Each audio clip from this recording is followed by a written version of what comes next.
La producción de Otra Mañana se comunica con los nuevos Motorola Razr 60 y Motorola Razr 60 Ultra.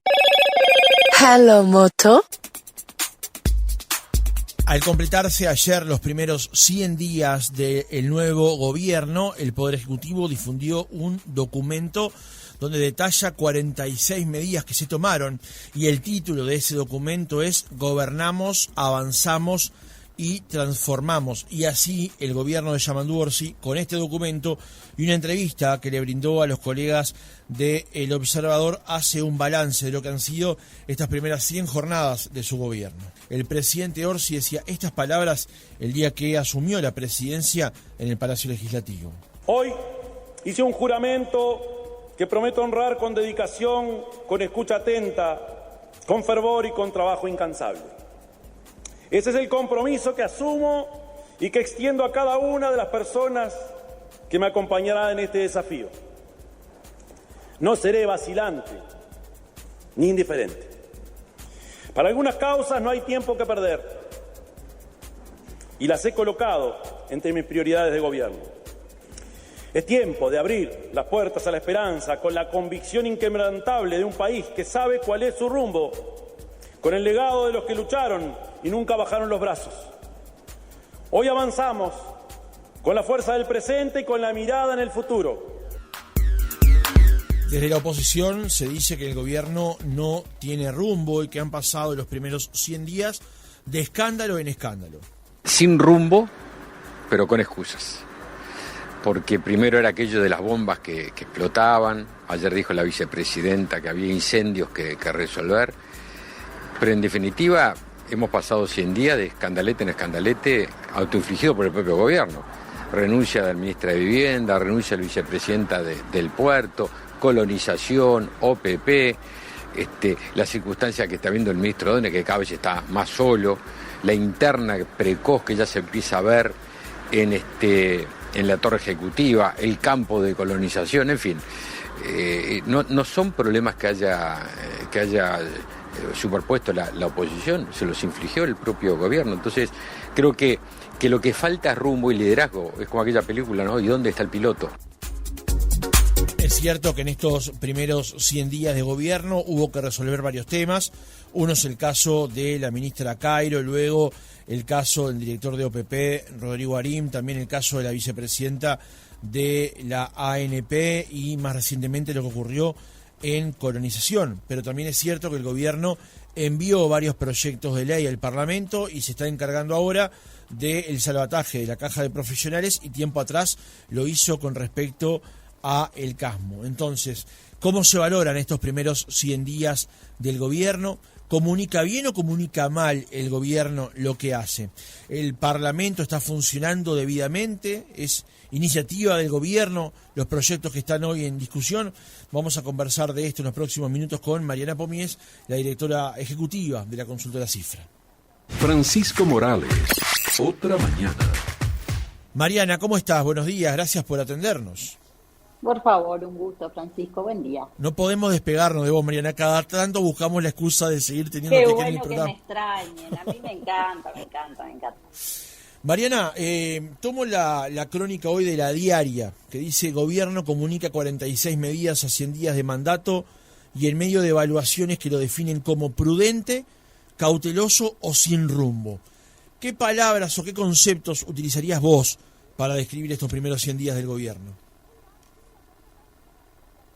Bueno, yo me cuesta decir que el gobierno, hay que separar lo que son las críticas de la oposición, que ha estado desde el principio haciendo una marcación hombre a hombre. Ahora escuchaba los audios que vos ponías, escándalos autoinfligidos, relativamente, todos los levantó, fueron centros que levantó la oposición. Uno podría decir, pero eran situaciones de irregularidad que el gobierno se buscó porque no controló en sus funcionarios electos. No, yo creo que eso era bastante normal. A raíz de esto salió que hubo muchos directores de colonización que eran colonos. Nadie sabe si los ministros de los pasados gobiernos estaban al día con los impuestos del BPS habían regularizado sus casas. Creo que es cierto que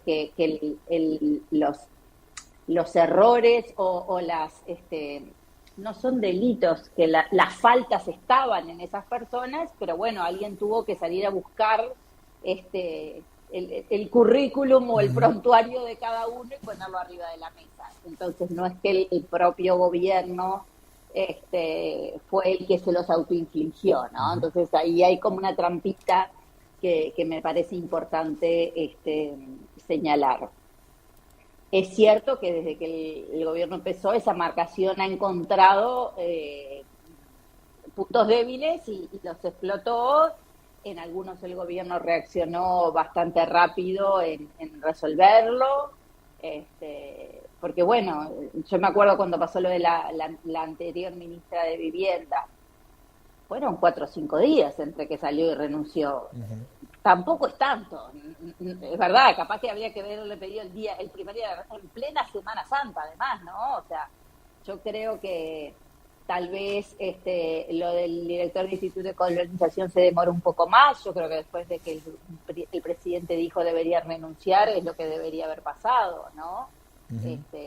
Se demoró, pero bueno, lo terminó resolviendo. Y el caso de Rodrigo Arim, él justificó su situación, se puso al día, que creo que es lo correcto, no creo que hubiera que sacarlo por eso. Entonces, creo que en algunos fue más lento, pero resolvió todos los temas, lo mismo con Koch en el puerto, están resueltos.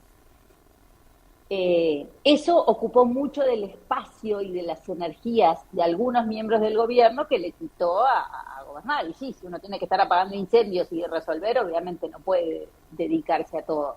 Sin embargo, uno mira esas 45 medidas, que también escuché varios comentarios.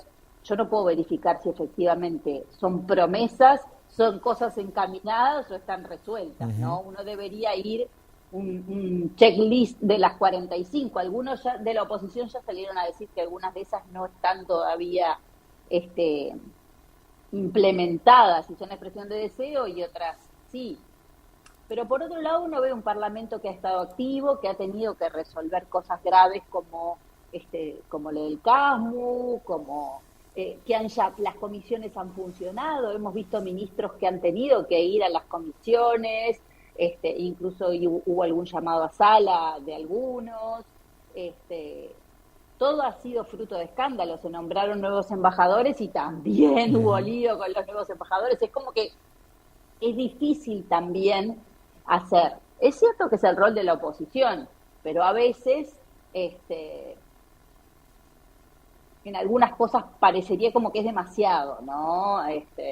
Y creo que la gente ya no le sigue tanto, no está en el día a día de las discusiones o de esa marcación que hace la oposición, que es su rol, pero con cierta medida en lo que se hace, ¿no? Yo creo que el estilo de comunicación ha sido un estilo que todavía no está del todo definido.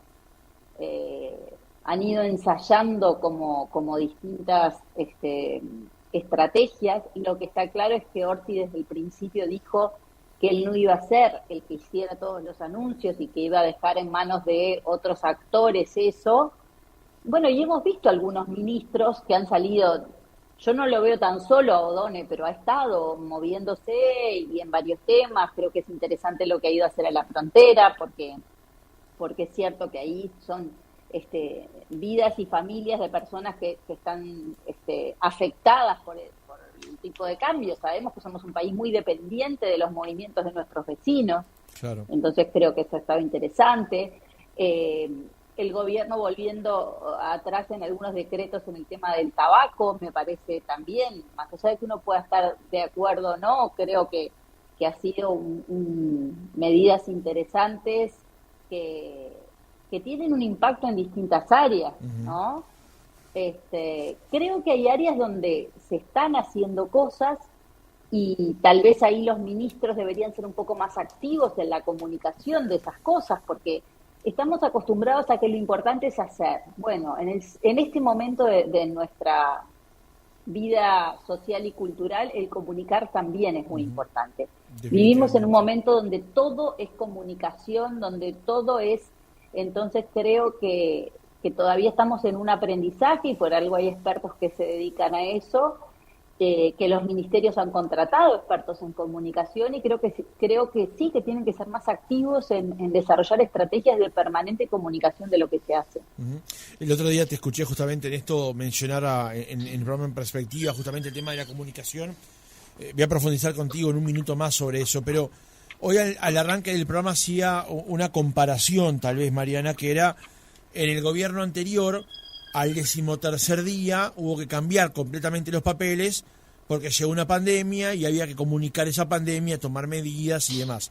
En una situación novedosa, nadie sabía para dónde disparar con respecto a ese tema, no había un manual para seguir. Entonces, todos los días prácticamente había anuncios, era un gobierno que anunciaba algo todos los días. Obviamente en estos primeros 100 días no está la misma situación, por lo cual la comparación con el gobierno anterior tiende a ponernos un reflejo equivocado. ¿Lo ves así? Sí, creo que es injusto pretender ese nivel de esa vorágine o el vértigo de todos los días había que comunicar algo, porque desde cuántos estaban enfermos, cuántos se morían, claro, de dónde sacaban plata para darle de comer a la gente que no tenía trabajo. O sea, creo que era una situación extrema que demandó, y creo que ese gobierno lo hizo muy bien, una comunicación permanente. No estamos en esa situación. No hay que estar, no estamos cada día al borde del abismo como uno sentía hace 5 años. Entonces, tampoco es eso lo que tiene que hacer el gobierno. Pedirle eso es ridículo, ¿no? Porque lo que tiene que hacer el gobierno es gobernar y tiene que hacer cosas. Y tiene en paralelo gente que dentro de cada ministerio se dedica a comunicar lo que se hace. Bueno, creo que en eso hay que ser activos y algunos ministerios, yo sigo, algunas páginas lo están haciendo y están permanentemente comunicando, capaz que hay que buscar la manera de que tenga un poquito más de trascendencia y otros lo están haciendo menos. Pero bueno, yo creo que es importante hoy no solo hacer, sino mostrar lo que se hace, más que antes. Sí. Uh-huh. Mariana, también da la impresión de que el gobierno, que en un momento había dicho no espero se me evalúe por los 100 días, sino por el final del gobierno, ha empezado a sentir la aprehensión también no solo de los ajenos, sino también de los propios, para ir dando pasos en la concreción de algunas cosas. De hecho, por eso uno advierte que primero no era tan importante los 100 días y ayer presenta un documento con 40 y pico de medidas, algunas ya concretadas y otras a concretar. Da la impresión también de que ahí en el tema del mensaje que se transmite, o sea, el estamos haciendo, estamos en camino de lograr las cosas, es importante porque había ya cierto grado de impaciencia en los propios frente amplistas o en propios integrantes del gobierno que advertían, bueno, van tantos días y no hemos dado vuelta a la taba todavía, ¿no? Igual yo creo que esa impaciencia de los propios se debe al que los ajenos lo estaban marcando. Ajá. ¿No? Yo no creo que genuinamente los votantes del Frente Amplio, que nadie espere que a los 100 días haya cambiado el país. Está bien que la oposición vaya marcando, además nos habíamos acostumbrado a un presidente que decía van tantos días, quedan tantos días, entonces que la oposición vaya marcando eso. Y me parece que eso empezó a poner nerviosos a los propios, ¿no? Como diciendo, bueno, y sí, entonces ¿qué muestro? Vienen a decir que no hacemos nada y no tengo nada para mostrar. Entonces creo que lo propio no es espontáneo, sino generado por poner arriba de la mesa de parte de la oposición que no se ven resultados. Que repito, hasta cierto punto es legítimo. El tema es que a veces algunos actores se pasan un poco de rosca en esa exigencia, claro, de resolver todo ya. Uh-huh. Mariana, el senador Javier García decía recién el tema de los escándalos. Vos marcaste recién cómo se resolvieron algunos de ellos. Da la impresión de que también el presidente Orsi iba buscando la oportunidad y que ante cada caso se resuelve de una manera diferente, digamos. Una cosa fue lo de Cairo, otra fue lo de Arim, otra fue lo de Koch y otra fue lo del señor Viera de colonización. ¿También aquí hay que leer cómo se marca un precedente o es en realidad a cada situación se la aborda de una manera determinada? Yo creo que cada situación se aborda de una manera determinada y está bien que sea así. Mientras se marca lo que no se cumple, el incumplimiento, ¿no? Porque muchos eran temas de incumplimiento. Porque lo primero cuando alguien está incumpliendo una norma es decir, andá y arreglala, cumplilo. El grado de gravedad y el lugar que ocupan hace que la forma de tratar después a esa persona sea distinta y eso me parece razonable. Yo creo que lo que a este y a todos los gobiernos se le demanda cada vez más es rápidas resoluciones. El problema no es que sean distintas, sino es que no sean rápidas. Que ojo, hay cosas que no son tan fáciles de resolver, porque hay muchas bibliotecas sobre cada tema, pero cada vez más se le exige a este y a cualquier gobierno una velocidad en resolver algunos temas que, bueno, son las reglas de juego, ¿no? Por algo cada vez más en la planificación en general, ¿no? Incluso para las empresas, prever, ¿no? Estar permanentemente previendo posibles incendios o cosas que puedan pasar y desarrollar mecanismos de velocidad de respuesta frente a eso. Pasa en las empresas, en las organizaciones, bueno, y en el gobierno también. Hay gente que se dedica a eso, a estar previendo dónde pueden aparecer los incendios y tener bomberitos cerca y capaz que nunca aparecen, pero bueno, si llegaban a aparecer vos tenías el bomberito cerca. Entonces ahí podemos advertir una falla en el caso de Cairo, por lo pronto. Que ese rastrillaje de antecedentes para poder colocar a una ministra de Vivienda, nada más y nada menos, pueden haber fallado. Yo creo que nunca se hizo. O sea, no estábamos acostumbrados a eso. Si es malo o es bueno, capaz que deberíamos haber tenido antes. Yo creo que ahora se aprendió y cada vez antes de poner a alguien hay que revisar. Lo que pasa es que a veces hay cosas que son graves y hay cosas que son habituales. El uruguayo es un tipo incumplidor en el pago de los impuestos. Si entramos a rastrear, muchos uruguayos, y está mal, porque los impuestos son lo que permiten que el Estado preste los servicios, y porque cuando uno va a ejercer un cargo público debería mirar para atrás y ponerse al día en todo aquello que en algún momento de su vida, porque en algún momento de su vida, sí, debería ser así, pero hasta ahora nadie le preguntaba los antecedentes a los futuros ministros o a los presidentes. Vos estás al día, pagaste todos los BPS, tu casa está hiciste alguna obra que eran cosas que no se revisaban. Sí se pide patrimonio, movimiento patrimonial, pero esas otras cosas que, repito, está bueno que quien ejerce un cargo público, porque va a prestar un servicio al Estado y porque va a recibir un beneficio del Estado, que beneficio no, una paga por su servicio, claro, por un beneficio, bueno, que esté al día, pero hasta ahora estoy segura que a nadie se le preguntaba eso. Mariana, el fin de semana se reunió la dirección del MPP, emitió una declaración por los 100 días del gobierno justamente, y decía en el segundo párrafo de ese comunicado, este gobierno asumió con responsabilidad una tarea difícil, hacerse cargo de una herencia fiscal devastadora con uno de los mayores déficits de las últimas décadas. Lejos de las excusas, ha optado por actuar, reconstruir el país, atender las urgencias y mirar hacia adelante. Aquí es bueno pasar raya y tratar de ser lo más objetivo posible, porque desde la oposición se habla sin rumbo y dónde está el piloto, y desde el Frente Amplio se hace referencia a una herencia fiscal devastadora. Y ni tan calvo ni con dos pelucas, digamos, ¿no?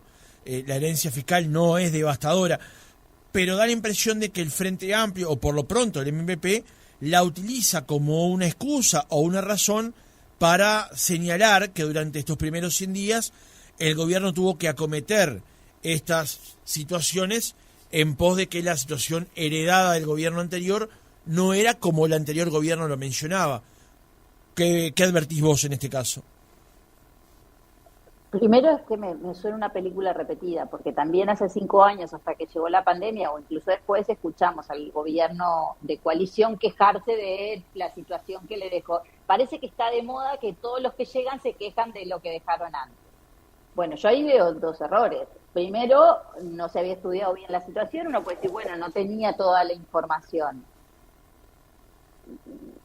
Hay cosas que sí te pueden sorprender y otras que no. Y después, estás ahí para gobernar, con lo que tengas, ¿no?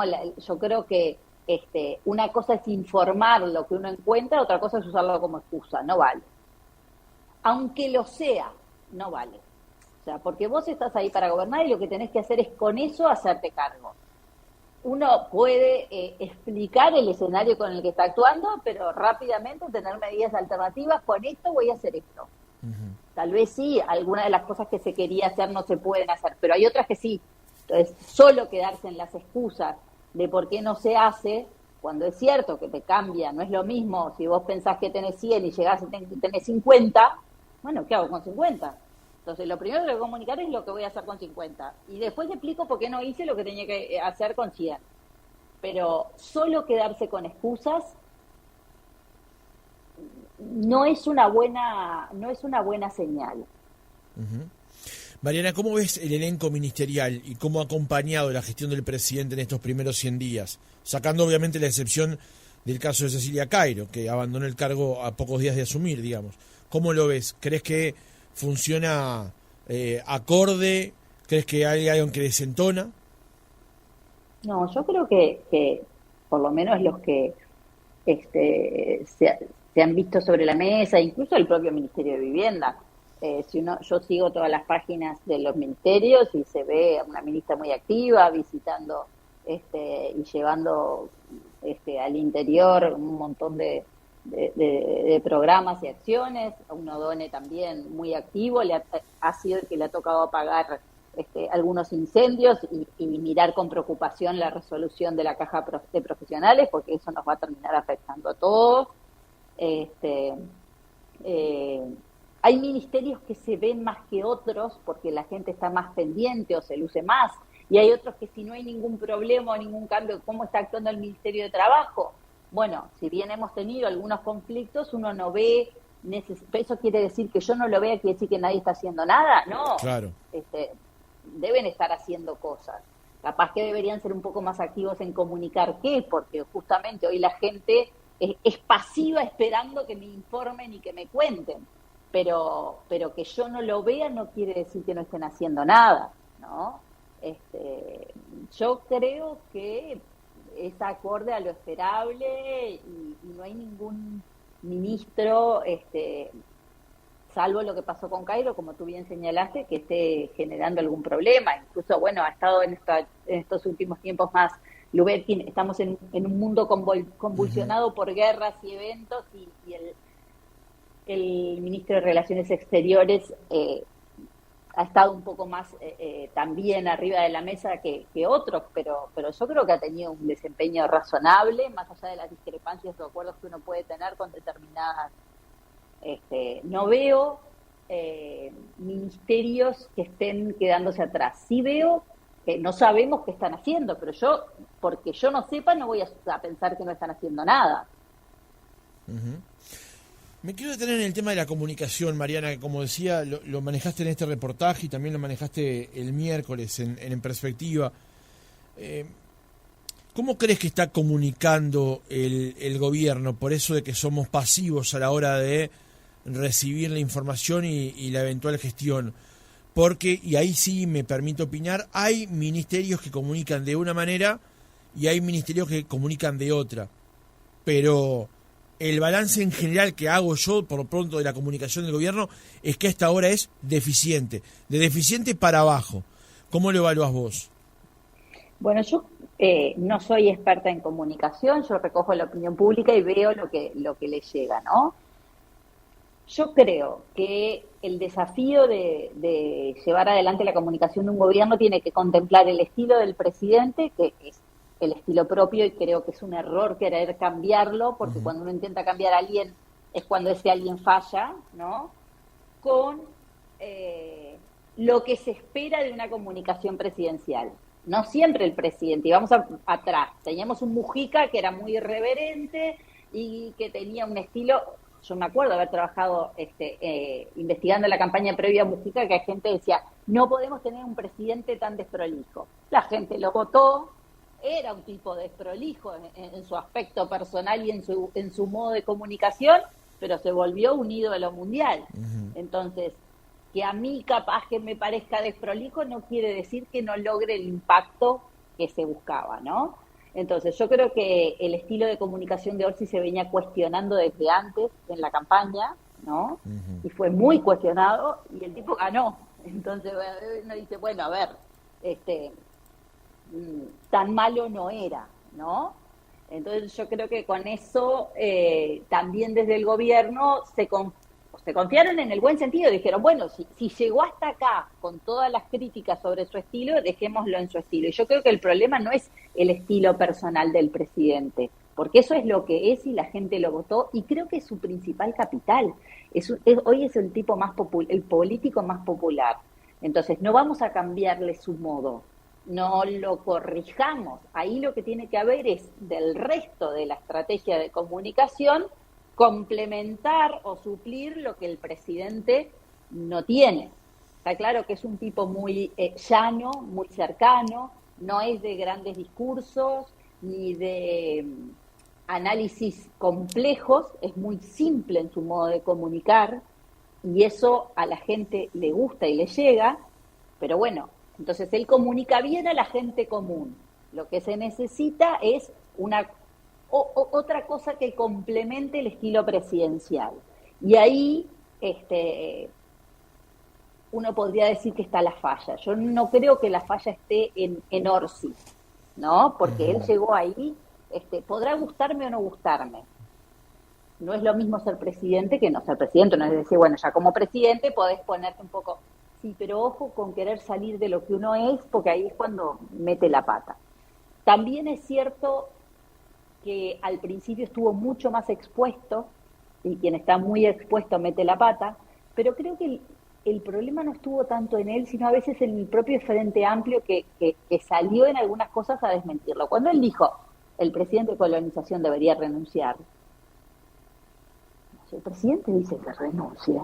Yo creo que entrar a discutir eso se hace por atrás, no se hace públicamente. Claro, a mí me llamó mucho la atención ese episodio, Mariana, porque yo lo escuché ese día y puse en mi cuenta de X, a Viera le picaron el boleto. O sea, si el presidente de la República dice no podría continuar en su condición de colono y de presidente de colonización, yo suponía que ya estaba resuelto, que 10 minutos después iba a llegar un comunicado que iba a avisar que el hombre ya no estaba más.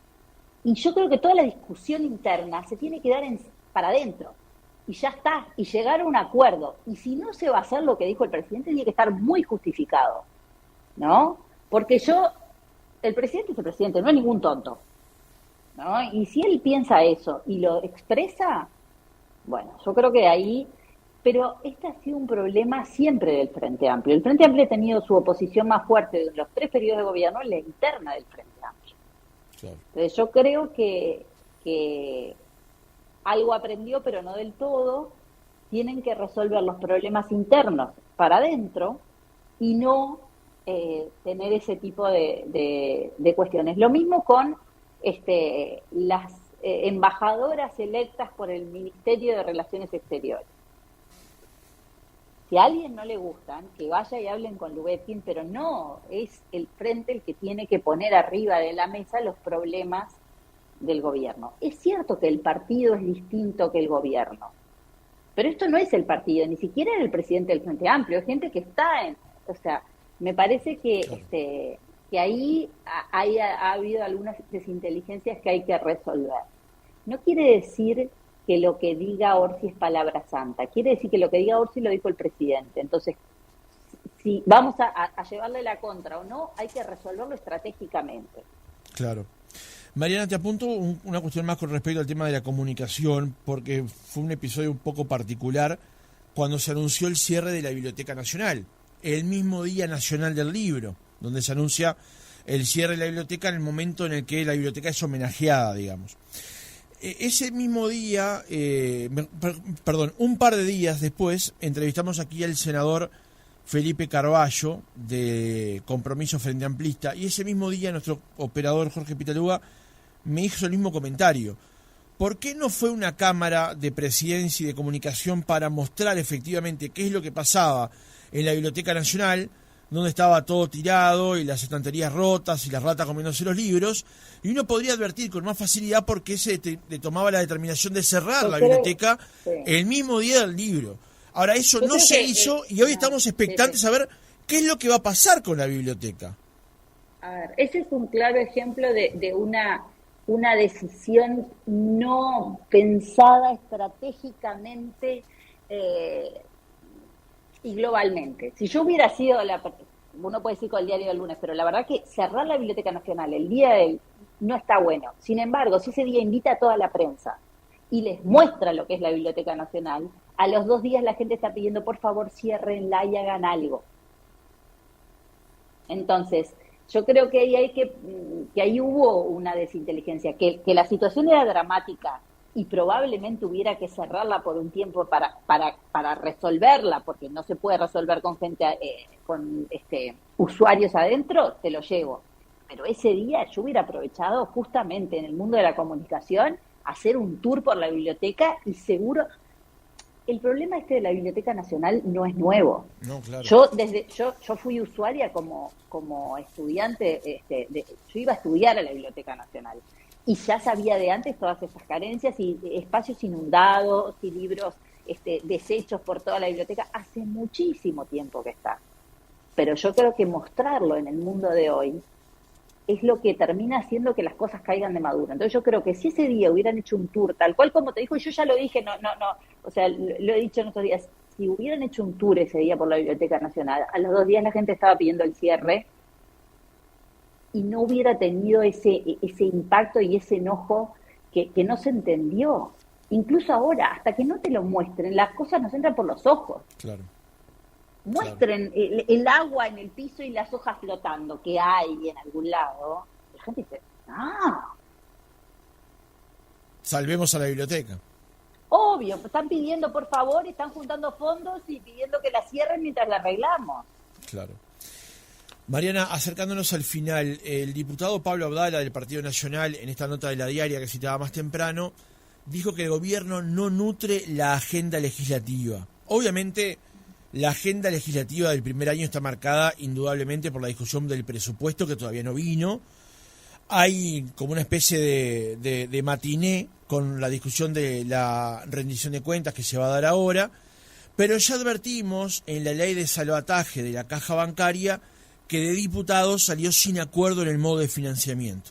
Y aquí hay 2 vertientes para conversar. Una es si se nutre o no la discusión legislativa por parte del Poder Ejecutivo y si, teniendo en cuenta la conformación actual del Parlamento, no podemos caer en el bloqueo parlamentario, teniendo en cuenta que nadie tiene mayorías en diputados. ¿Cómo advertís estos 2 andariveles, Mariana? A ver, yo no soy experta en gestión parlamentaria, pero está claro, por lo que uno sabe, es que el Poder Legislativo es autónomo. Y si bien se nutre de proyectos que manda el gobierno, se nutre de proyectos que salen del propio Poder Legislativo, ¿no? Uh-huh. Es más, los legisladores no están solo para... su función principal es legislar, es hacer leyes, es contemplar las situaciones y generar leyes. Que después está el gobierno que también desde el Poder Ejecutivo envía algunas, pero por algo son independientes, ¿no? No es solo porque las tiene que aprobar para el Poder Ejecutivo, es porque las genera. Entonces, es decir que tal vez no nutre como debería, pero no es el único que nutre el Poder Legislativo. Uh-huh. Si no se están votando leyes, creo que hay un problema también del propio Poder Legislativo. Ahora, creo que en los pocos meses que llevamos de esta legislatura se han tratado bastantes temas y temas complejos, ¿no? De hecho, ahora, la semana pasada, entre la rendición de cuentas que llevó el ministro de Economía, se se han estado tratando temas. Empezamos en marzo salvando el CAMU, que no es menor, es un problema que tampoco está resuelto, o sea, poner plata, ya hemos visto que no alcanza, pero supongo que lo estarán siguiendo desde aquellos que están financiando estos apoyos, ¿no? Pero yo creo que yo no veo un poder ejecutivo, un poder legislativo parado y mirando el cielo. Creo que se están haciendo cosas, que algunas vienen del poder ejecutivo y otras tienen que generarse dentro, ¿no? He visto a las comisiones recibir a ministros y estar tratando temas. Hay varios temas arriba de la mesa por resolver desde el poder legislativo porque yo no siga el día a día parlamentario, no voy a pensar que no los están trabajando. Creo que sí. Claro, tal vez de vuelta que caemos en la misma comparación que hacíamos al inicio, ¿no? El primer año de la gestión anterior, de la legislatura anterior, se discutió rendición de cuentas, presupuesto y ley de urgente consideración, con todo lo que implicaba esa discusión parlamentaria. Claro, no hay ahora un texto de tanto peso, de tantos artículos como es la ley de urgente consideración, y el presupuesto habrá que ver qué es lo que tiene, por lo cual otra vez estamos comparando cuestiones difíciles de comparar, ¿no? Sí. Uh-huh. Y no podemos caer hay cosas que tienen su tiempo y requieren de tiempos de discusión, y es bueno, a veces uno dice se alarga las discusiones en el Poder Legislativo, sí, pero hay discusiones que parecen fáciles de resolver y después tienen consecuencias. Hemos visto cómo muchas veces se ha legislado con leyes incompletas, que son imposibles de implementar, o que te dicen, pero no entiendo, esto no lo estudiaron, ¿cómo aprobaron esto? Bueno, a veces han salido leyes demasiado rápido, sin el requerido estudio, y leyes que se estudiaron demasiado y después tampoco estaban tan bien. Uh-huh. Pero bueno, ahí los equilibrios. Ahora, yo no veo un poder legislativo otra vez paralizado. Yo creo que hay cosas que se están haciendo desde ahí. Si vos me preguntás, hoy me quedé pensando en la gestión de los ministerios. Yo creo que un ministerio que tal vez, pero porque no sigo el día a día y es crucial, lo que pasa es que es el tema de educación. El problema es que en este país, extrañamente, secundaria, primaria, no dependen directamente del ministerio. Claro. Y ahí sí creo que hay temas urgentes a resolver y reformas urgentes a abordar, pero que no dependen en gran medida del ministerio. El ministerio puede empujar, puede proponer, pero no es quien resuelve. Pero esa es una de las áreas donde creo que hemos escuchado poco y hay incendios que no estamos viendo, que se están gestando debajo de la hojarasca, uh-huh. Pero que ya están muy extendidos. Mariana, la última. Siempre se habla de que cuando un gobierno asume tiene un periodo determinado que es una luna de miel. El senador García dijo días pasados en una entrevista con La Diaria que en realidad este gobierno tuvo una luna de hiel. ¿El gobierno hoy por hoy, desde tu criterio, sigue en esa luna de miel? ¿Cuánto crees que puede durar? No, yo creo que no está en luna de miel. Hay gente que ahora se casa y no tiene tiempo de la luna de miel porque no tiene licencia. Yo creo que este gobierno es de esos matrimonios que se casaron y al otro día ya estaban trabajando como siempre, porque yo creo que no va a existir más la luna de miel, porque la velocidad de la información y de las demandas y el todo ya hace que la gente ya no está más dispuesta a esperar ni a la pareja, ni al compañero de trabajo, ni al legislador, ni al presidente. O sea, todo es ya. Es imposible, pero no te doy ni un minuto. Uh-huh. Y creo que el problema no es que este gobierno no tenga luna de miel. Yo creo que no hay tiempos para esas lunas de mieles en ese lugar. Espero que para las de las parejas sí haya tiempo, porque son muy importantes. Y tomarse muchas lunas de miel a lo largo de la vida de pareja también. Pero me parece que ya al gobierno no le damos más lunas de miel. Mariana Pomies, directora ejecutiva de la consultora Cifra, amiga de la casa. Gracias por haber estado otra mañana con nosotros. Gracias por ese adjetivo. Ni que hablar. Bueno, un placer como siempre.